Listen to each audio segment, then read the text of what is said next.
भाई क्यों सूरज को हिलाने की बात कर रहे हो? ये कोई मजाक नहीं है। क्या हुआ, पहाड़ हिला के थक गए? अब सूरज की बारी है, अब पूरा सूरज ही हिलाना है?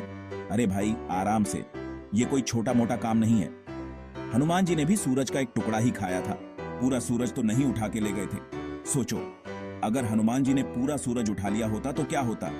लेकिन हाँ, आप बिल्कुल सही जगह आए हो। यहाँ हम आपको बताएंगे कि ये कैसे हो सकता है। आज द कपिल शर्मा शो में बात होगी स्टेलर इंजन की। ये एक ऐसा कॉन्सेप्ट है जो सुनने में ही अद्भुत लगता है।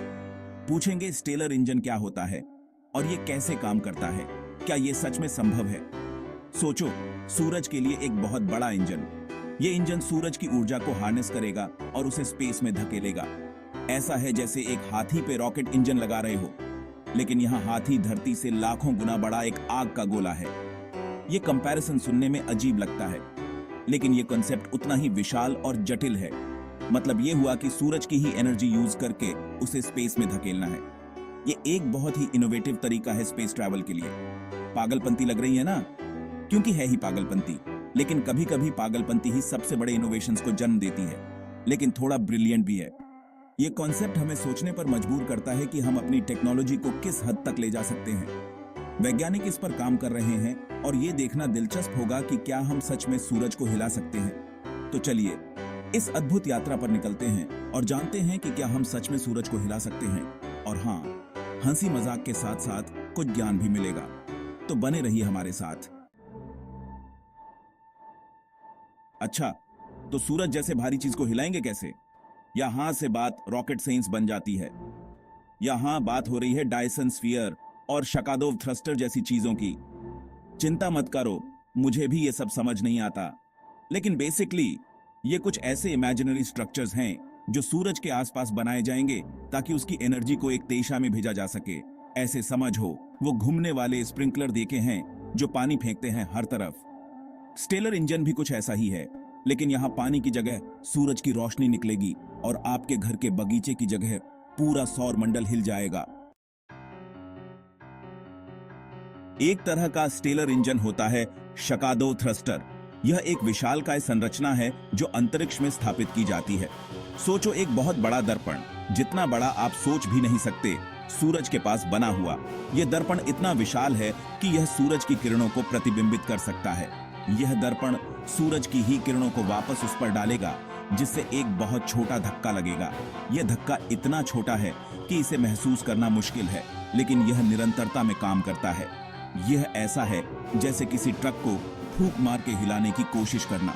सोचो, एक विशाल ट्रक को केवल अपनी सांस से धक्का देना, यह कितना असंभव लगता है, लेकिन समय के साथ यह संभव हो सकता है। लेकिन लाखों करोड़ों सालों में यह छोटा सा धक्का सूरज को हिला सकता है। यह प्रक्रिया बहुत धीमी है, लेकिन समय के साथ यह प्रभावी हो सकती है। एक और आइडिया है डायसन स्फीयर का। यह एक और अद्भुत अवधारणा है जो विज्ञान कथा से प्रेरित है। यह पूरी तरह से सूरज को घेरे रहेगा और उसकी सारी एनर्जी ले लेगा। यह संरचना सूरज की सारी ऊर्जा को अवशोषित करेगी और इसे उपयोगी ऊर्जा में परिवर्तित करेगी। फिर इस एनर्जी से एक बहुत बड़ा इंजन चलेगा जो सूरज को स्पेस में धकेलेगा। यह इंजन इतना शक्तिशाली होगा कि यह सूरज को धीरे धीरे अंतरिक्ष में धकेल सकेगा। यह ऐसा है जैसे सूरज को एक बहुत बड़े ट्रेडमिल पर रख दिया हो, एक बहुत ही धीमे ट्रेडमिल पर। यह ट्रेडमिल सूरज को धीरे धीरे आगे बढ़ाएगा, जैसे कि एक विशालकाय मशीनरी का हिस्सा हो। अब इससे पहले कि एएपी अल्फा सेंचुरी की ट्रिप के लिए अपना बैकपैक करना शुरू कर थी, थोड़ा प्रैक्टिकल हो जाए। स्टेलर इंजन बनाना है थोड़ा मुश्किल।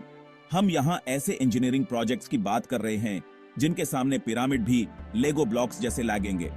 हमें ऐसी टेक्नोलॉजी चाहिए जो हमें 100 नहीं तो 1000 साल बाद मिलेगी। लेकिन हाँ, इंसानों को कम मत आंको। हम बैला गाड़ी से चंथेरियन 3 इंचेस तक कुछ 1000 साल में ही पहुंच गए ना।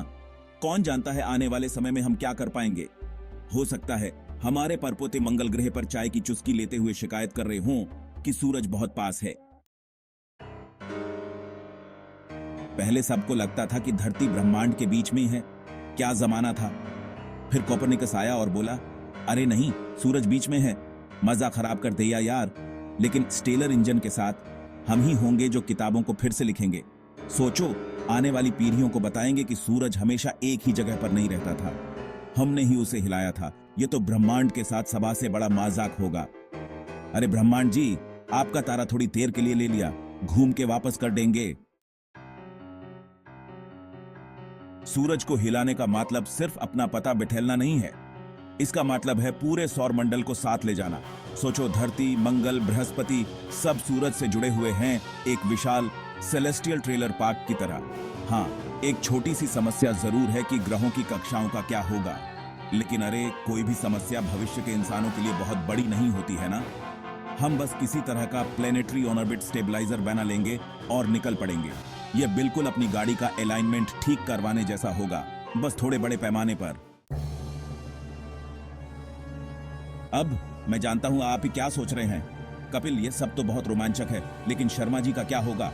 क्या वह शिकायत करेंगे कि सूरज बहुत तेज चला गया है? चिंता मत करो, सूरज को हिलाने से पहले हमें बहुत चेतावनी मिलेगी। इसके अलावा मुझे यकीन है कि भविष्य के शर्मा जी हमारी इस नई घुमंतु जीवन शैली के साथ एडजस्ट कर लेंगे। वह प्रॉक्सिमा सेंचुरी बी से अपनी सेल्फी पोस्ट करने में इतने व्यस्त होंगे कि उन्हें सूरज की परवाह ही नहीं होगी। एक नए तारामंडल में जाना सुनने में बहुत अच्छा लगता है, लेकिन जिंदगी की बातें भी तो हैं। ब्रह्मांड का किराया कौन देगा? क्या हमें इंटरगैलेक्टिक प्रॉपर्टी टैक्स थी ना होगा? और पड़ोसियों का क्या? क्या वहां थियोस्ताना एलियन होंगे या ऐसे जो आपका वाईफाई चुरा लेंगे और आपका टिफिन बॉक्स वापस नहीं करेंगे? ये सब महत्वपूर्ण प्रश्न हैं जिनका जवाब आने वाली पीढ़ियों को देना होगा। लेकिन अरे ये उनकी समस्या है ना? हम तो तब तक कॉस्मॉस में अपने सोलर पावर्ड स्पेस करवा में घूम रहे होंगे। तो लीजिए, पेश है आपके सामने सूरज को हिलाना ब्रह्मांड की सबा से बड़ी शरारत। यह साइंस फिक्शन जैसा लग सकता है, लेकिन कौन जानता है कि भविष्य में क्या होगा। हो सकता है कि एक दिन हम स्पेस नोमैड्स बन जाएं, एक तारे से दूसरे तारे तक यात्रा करते हुए सूरज के पीछे पीछे एक विशाल डिस्को बॉल की तरह। जरा सोचो, ना कोई सर्दी, ना कोई बिजली का बिल, बस अनंत धूप और ब्रह्मांड के रोमांच। हाँ, हमें शायद अभी भी ट्रैफिक जैम, प्रदूषण और रियलिटी टीवी का सामना करना पड़ेगा, लेकिन अरे कम से कम नजारा तो शानदार होगा। खत्म करने से पहले मुझे एक चेतावनी देनी है। कृपया अपने घर के पीछे स्टेलर इंजन बनाने की कोशिश ना करें, यह बहुत बुरा आइडिया है। और हाँ, सूरज बहुत गर्म है, उसे छूना मना है। और अंत में, यह सब सिर्फ मजे के लिए था। मैं कोई वैज्ञानिक नहीं हूं, बस एक कॉमेडियन हूं जिसे अंतरिक्ष के बारे में बात करना पसंद है।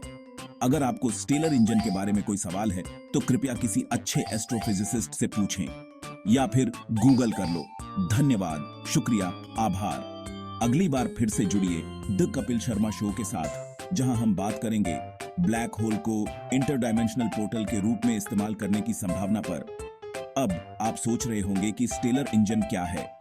यह एक काल्पनिक मेगा स्ट्रक्चर है जिसे एक तारे को स्थानांतरित करने के लिए डिजाइन किया गया है। यह विचार विज्ञान कथा में लोकप्रिय है, लेकिन इसे वास्तविकता में लागू करना असंभव है। सूरज के पास जाना और उसे छूने की कोशिश करना बेहद खतरनाक है। सूरज की सतह का तापमान लगभग 5500 डिग्री सेल्सियस है और इसके कोर का तापमान 15 मिलियन डिग्री सेल्सियस तक पहुंच सकता है। इसलिए इसे छूने की कोशिश करना एक बहुत ही बुरा विचार है।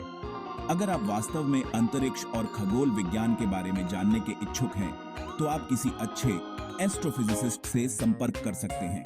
वे आपको सही जानकारी और मार्गदर्शन प्रदान कर सकते हैं। आप ऑनलाइन संसाधनों का भी उपयोग कर सकते हैं, जैसे कि गूगल और विकिपीडिया। ये प्लेटफॉर्म आपको विस्तृत और सटीक जानकारी प्रदान कर सकते हैं। धन्यवाद, शुक्रिया, आभार। अगली बार फिर से जुड़िए द कपिल शर्मा शो के साथ, जहां हम बात करेंगे ब्लैक होल को इंटरडायमेंशनल पोर्टल के रूप में इस्तेमाल करने की संभावना पर। यह एक और रोमांचक और मजेदार विषय होगा जिसे आप मिस नहीं करना चाहेंगे। तब तक सुरक्षित रहें और अंतरिक्ष के रहस्यों का आनंद लें। द कपिल शर्मा शो के साथ, जहां हम बात करेंगे ब्लैक होल को इंटरडायमेंशनल पोर्टल के रूप में इस्तेमाल करने की संभावना पर। यह एक और रोमांचक और मजेदार विषय होगा जिसे आप मिस नहीं करना चाहेंगे। तब तक सुरक्षित रहें और अंतरिक्ष के रहस्यों का आनंद लें।